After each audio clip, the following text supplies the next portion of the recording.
সে প্রশ্ন হলো সদকা জারিয়া কাকে বলে? হ্যাঁ, সদকা জারিয়া যারা এজরি থেকে, জারিয়া মানে প্রবাহিত হওয়া। সদকা জারিয়া মানে যেটা করার পর তার লাভটা একদিনে শেষ হয়ে যায় না, মানুষ এ থেকে দীর্ঘদিন লাভবান হয়। যেমন একজনে মসজিদ করে দিল, যে এই মসজিদটা যে করলো একদিনে কি শেষ হয়ে গেছে? যতদিন এই মসজিদ থাকবে ততদিন পর্যন্ত মানুষ নামাজ পড়বে না, তাই এর থেকে লাভবান প্রত্যেক দিন হইতেছে না?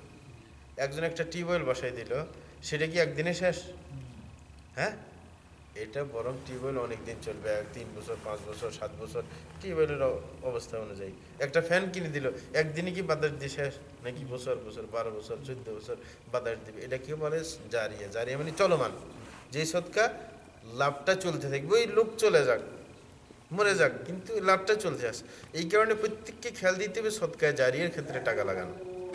অনেকে নিজের বাপ মা মরে গেলে কয় যে একদিনে খাওয়াই দিছে, আরে এটা তো একদিন, এটাকে সদকা বলে, সদকা জারিয়া বলে না। সদকা জারিয়া হলে তুমি যে আজকে 70,000 টাকা খরচ করবে আর তোমার বাপ মার জন্য আজকে শয়তান ময়তান সবগুলো ধরে আনি খাওয়াই দিবে, কারণ নামাজ পড়ে না অধিকাংশ মানুষ, সব আজে বাজে লোকেরা আনি খাওয়াই দিবে, পরে গায়ে শক্তি হবে, মারামারি করবে। হ্যাঁ, ঠিক না? আরে তুমি খারাপ মানুষের নিয়ে আসবে না, বরং এই 70,000 টাকা দেখো তোমার এলাকার মসজিদে কি সমস্যা আছে, এটা পূরণ করে দাও। কি কি সমস্যা? তোমার এলাকার মসজিদ না হলে পাশের এলাকা আরো গরিব এলাকা মসজিদ আছে না, ওইখানে একটা কাজ করে দাও, তাহলে এটা তো দীর্ঘকালীন চলবে। দীর্ঘকালীন চলবে। এক মসজিদে মাইক নেই, মাইক কিনে তো আজান দিবে কে? এরকম ফ্যান নাই, ফ্যান কিনে দিতে হবে। বা এরকম কি চাটাই নাই, চাটাই দিতে হবে, যেটা অনেক দিন থাকবে। মানে একটা দীর্ঘকালীন চিন্তা করতে হবে। এটা হচ্ছে সদকা জারিয়া। লাভ বেশি, আপনি 1 টাকা দিয়ে 1 টাকার লাভও করতে পারেন, 100 টাকার লাভও করতে পারেন। দুনিয়ার ক্ষেত্রে তো আপনি 1 টাকা দিয়ে 1 টাকা লাভ করেন না, যখন জানেন যে ওই জায়গায় খাটাইলে 1 টাকা 100 টাকা আসবে বা 50 টাকা আসবে, ওই সময় তো ওইখানেই খাটাইতে চান, এইখানে খাটাইতে চান না। তাহলে আখেরাতের ক্ষেত্রে আপনি কেন 1 টাকা 1 টাকায় লাভ করতে চাইবেন? হুম, আপনি খাটাইবেন এমন জায়গায় যে 1 টাকা যেন 100 টাকা চলে আসে। না, কথা বুঝেন নাই? এটাই সদকা জারিয়া। জি, আর কারো কোনো প্রশ্ন থাকলে আরেকটা বলতে পারেন। সেকেন্ডের মধ্যে আর একটু অ্যাড করি, এই যে আমি হ্যাঁ, ভিডিও মিডিও করি, এটা মানুষের খুশি করার জন্য, একমাত্র আল্লাহর খুশি করার জন্য সদকা জারিয়া হিসেবে আমি কি মরার পর এই সবটা পাবো? ইনশাল্লাহ ইনশাল্লাহ এটা বিশাল সদকায় জারিয়া। কিন্তু সবসময় খেয়াল করতে হবে, কারণ এটা দীর্ঘকালীন আমল। দীর্ঘকালীন আমলে একটা ব্যাপার অবশ্যই খেয়াল করার বিষয়, কেউ যদি কোনো কাজ শুরু করে দীর্ঘকালীন, তার মধ্যে অনেক সময় শয়তান তাকে ওয়াসওয়াসা দিতে পারে।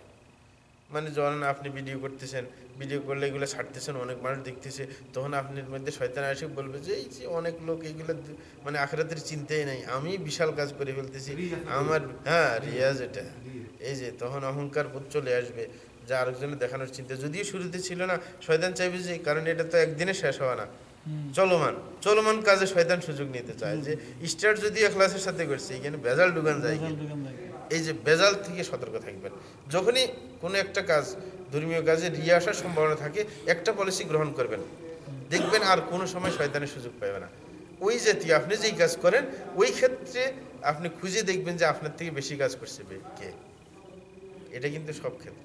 একজনের সৎকা দেয়, আপনার এলাকা হইতে পারে এই এলাকার বড় সৎকা দাতা, কিন্তু ইতিহাস থেকে এমন লোক খুঁজে বাইর করতে হবে যে আমার থেকে আরো বেশি বেশি সৎকা দিছে। যখনই শয়তান আসবে বলে আমি কি দিছি, ওইটা ওইটা আরো বেশি দিছি, তুমি আবার আসছে শয়তানি করতে আমার সাথে নাকি? হ্যাঁ, আপনি ভিডিও করেন, আপনি চিন্তা করবেন এই যে এই ক্ষেত্রে তো আমার থেকে অনেকজনে আরো বেশি ছাড়ছে, আরো এর দর্শক সংখ্যা বেশি, আমি কি করলাম? শয়তানের বাগাই দেবেন, তুমি সুযোগ নিতে পারবে না। হ্যাঁ, হ্যাঁ, এরকম।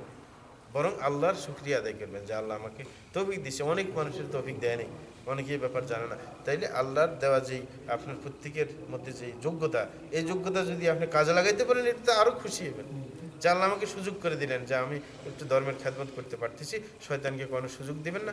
আপনি যেই কাজ করেন এই ক্ষেত্রে যারা অগ্রসর, তাদের ব্যাপারটা চিন্তা করলে অবশ্যই আপনার কি ওই শয়তানের ধোঁকা দেওয়ার বেশি একটা সুযোগ পাইবেন। এই কারণে বলে যে নেকের কাজে উপরের দিকে তাকাও। হ্যাঁ, ঠিক, ঠিক না? যে তাইলে প্রতিযোগিতা আসবে। আপনি যদি বলেন এই যে আমার এই এলাকায় নামাজই পড়ে না, আমি তো নামাজই পড়ি, ঠিক না? হ্যাঁ, ঠিক না? নিচের দিকে ধর্মীয় কাজ হয়েছে উপরের দিকে, দুনিয়ার কাজে নিচের দিকে, নিচের দিকে। কারণ দুনিয়ার কাজে উপরের দিকে থাকলে উপরের শেষ নেই, আপনার কষ্ট শেষ হইতে না যেদিকে। হ্যাঁ, এটা খেয়াল রাখার বিষয়। একটু এড করেছি মানে যে উপর দিয়ে তাকানো এটা, যে হয়তো ইয়ার সাহাবি যে নাকি দান করলো সাহায্লাহ সাল্লাহ সাল্লাম, 2,500 উঠতে তৎকালীন সময় আপনার হয়তো উসমান রাদিয়াল্লাহু আনহু 2,500 উট 50টি ঘোড়া তৎকালীন সময়। এখন বর্তমানে একটা উটের দাম কত? সেটা দিলেন, আল্লাহ ওনাকে নিশ্চয় দিলেন, মানে ওনার অহংকার আসে নাই, বারবার দিলেন, রাসূল আকরাম বারবার তাকে জান্নাতের সংবাদ দিলেন। হ্যাঁ, এটা হচ্ছে তখনকার যুগে তৎকালীন আপনার সাহাবাদের কোয়ালিটি এরকম তৈরি হয়ে গেছে, রাসূল এইভাবে তাদেরকে গড়ে তুলছেন যে এত বেশি কিছু দেওয়ার পরেও কি অহংকার বোধ আসে নাই। তো এরকম আমাদেরও চিন্তা করতে হবে সাহাবাদের দানশীলতার কথা, ধর্ম প্রচারের কথা। আমি আপনি কি ধর্ম প্রচার করতেছি, ওরা কষ্ট করে করে, হ্যাঁ, যে সময় যানবাহন ছিল মোটার কি ঘোড়া, আর ওই সময় যুদ্ধ করা লাগতো, ঠিক না? আমাদের কতজনের সাথে যুদ্ধ করছি, শরীরে দাগ কয়টা আছে, মায়ের কয়টা খাইছি, এইগুলো চিন্তা মদিনা করতে হবে। প্রশস্ত করার জন্য 25,000 দিরহাম তখন, আল্লাহ আমাদের সবাইকে কবুল করুন। ওয়া খননের জন্য 20,000 দিরহাম। সুবহানাল্লাহ।